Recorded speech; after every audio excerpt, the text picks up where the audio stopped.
Jeudi 18 avril, on fait le point sur l'actualité près de chez vous. Bienvenue à vous tous sur Grand Littoral TV.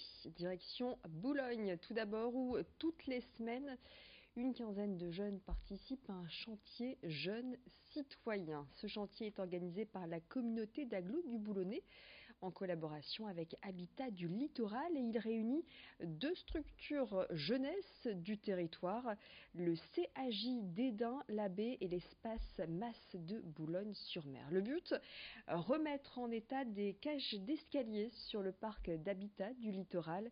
Les bénéfices vont à une association, l'épicerie sociale de la maison de l'étudiant, que les jeunes ont choisi eux-mêmes, un dispositif qui existe depuis 2007 et chaque année 4 chantiers sont organisés pendant les vacances scolaires. Explication au micro de Louis Caillé. Le seul conseil, c'est je sais pas, c'est comme un père de famille pourrait donner à ses enfants, les conseils de ne pas aller trop vite, de pas faire n'importe quoi, d'être soigneux, minutieux, de faire bien attention de ne pas renverser le pot de peinture. Toutes ces petites bricoles qui font que, voilà, quoi, on apprend tout doucement, on apprend en faisant. Voilà, on ne peut pas leur demander de savoir peindre tout de suite, mais par contre on les apprend et ça va, ils sont à l'écoute. Il y en a qui travaillent vraiment très très bien. Je suis assez surpris, assez agréablement surpris. L'ambiance est cool, très cool. Il n'y a pas de notion de supérieur, d'inférieur. On travaille tous dans la bonne ambiance. Je leur donne des conseils, ils les suivent. Voilà quoi, tout va bien, très bien. Voilà un apprentissage qui se fait petit à petit. Ces jeunes ont tous choisi de consacrer une semaine de leurs vacances pour mener un projet utile à la collectivité. Nous les avons rencontrés. Déjà on peint les murs, on peint on blanchit quoi, on fait une première couche avant de peindre. Et donc on peint les tuyaux, les rebords des portes et tout ça quoi. Les tuyaux, il faut passer au-dessous et ensuite repasser, c'est compliqué. Bah quand même, parce qu'il faut être très minutieux, faut pas se tromper, il faut pas peindre les portes déjà, parce qu'après le locataire sera pas content. Il faut bien faire les rebords, être très sérieux quoi. On est plutôt bien organisé, c'est bien.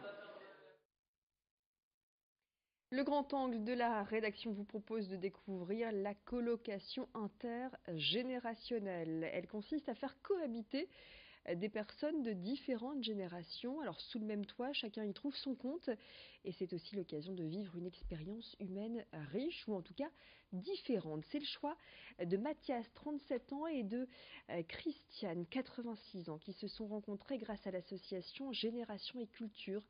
Margot Sailly est allée leur rendre une petite visite. Alors, je ferme la porte. Voilà, normalement vous êtes bien. Ouais. Après 40, c'est bon. On ne dirait pas comme ça, mais Mathias et Christiane sont colocataires. Eh ben c'est parfait. Vous n'aurez pas besoin que je sois là tous les jours, Cricri, pour vous faire votre machine. Si, j'aurais besoin.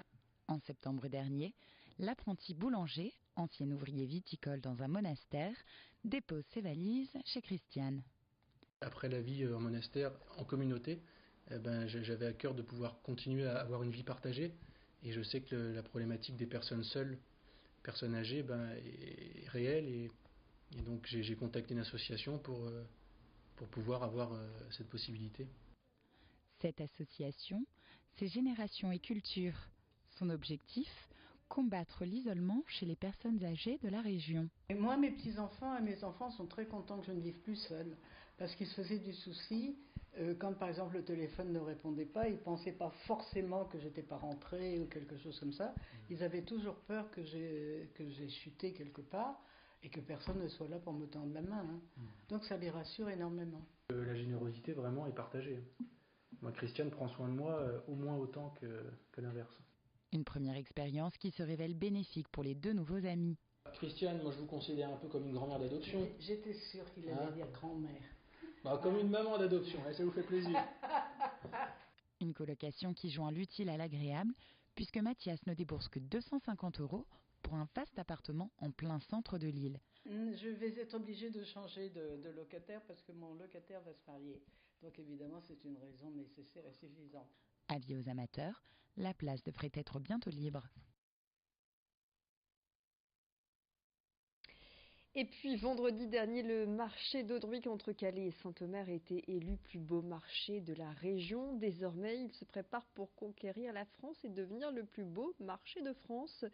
Les habitants du coin et de la région, le comité de promotion du marché se mobilise pour faire en sorte que ce soit le cas en plein centre-ville. Ce marché d'Audruic est typique et convivial, c'est ce qu'ils nous ont déclaré, avec ses producteurs locaux, ses artisans et ses animaux. Alors les commerçants ont-ils observé des changements depuis l'élection du marché? Marine Kijek est allée leur poser la question. Il y a beaucoup plus de monde aujourd'hui, ouais. Je pense que le fait d'être le plus beau marché de la région, des Hauts-de-France, ça attire le monde quand même. Je pense que ça a fait énormément de publicité, ouais, c'est sûr. Ça, c'est excellent, quoi, c'est très bien. Les gens, ils viennent du Nord-Pas-de-Calais ici, Béthune, Arras, même des gens qui viennent. Hein. Ça va ramener du monde en fait, les gens vont se demander pourquoi faire, il a gagné par rapport à Étaples, ils vont aller visiter je pense Étaples et après Audruic, ça dépend si c'est des gens qui aiment bien se balader ou pas. Puis les gosses et tout ça, qui sont en vacances, ils viennent admirer les bêtes et tout. Hein. Et pour mobiliser massivement en faveur du marché d'Audruic, le comité de promotion du marché a envoyé une lettre à Maëva Cook, Iris Mittenard ou encore Camille Serre et même Danny Boone pour les inviter à soutenir ce marché. Je propose d'écouter l'un des responsables du lieu. Bien sûr, une satisfaction, c'est super. Finir premier, c'est sympa, quoi. Et puis après, on verra à la suite. Mais je pense qu'on va aller très très loin. On va aller très loin. Peut-être gagner aussi. Et il y a pas mal de monde qui sont venus de Béthune, de Lens ce matin. J'ai vendu des pantalons à des gens de Béthune, de Lens, parce qu'ils sont venus ici, parce qu'ils ont entendu parler du marché d'Audruic. Donc c'est une fierté pour nous, quoi. Tous mes clients ont dit on a voté pour le marché d'Audruic. Et c'est une clientèle très sympathique ici à Audruic. Et sachez que vous pouvez vous aussi vous exprimer et voter par le biais d'internet en envoyant le hashtag je vote marché Audruic sur le site votreplusbeaumarché.fr. Voilà, c'est la fin de cette édition. Vous retrouvez tout de suite les prévisions météo et puis dans le prochain quart d'heure, l'information régionale, encore plus d'infos dans les Hauts-de-France.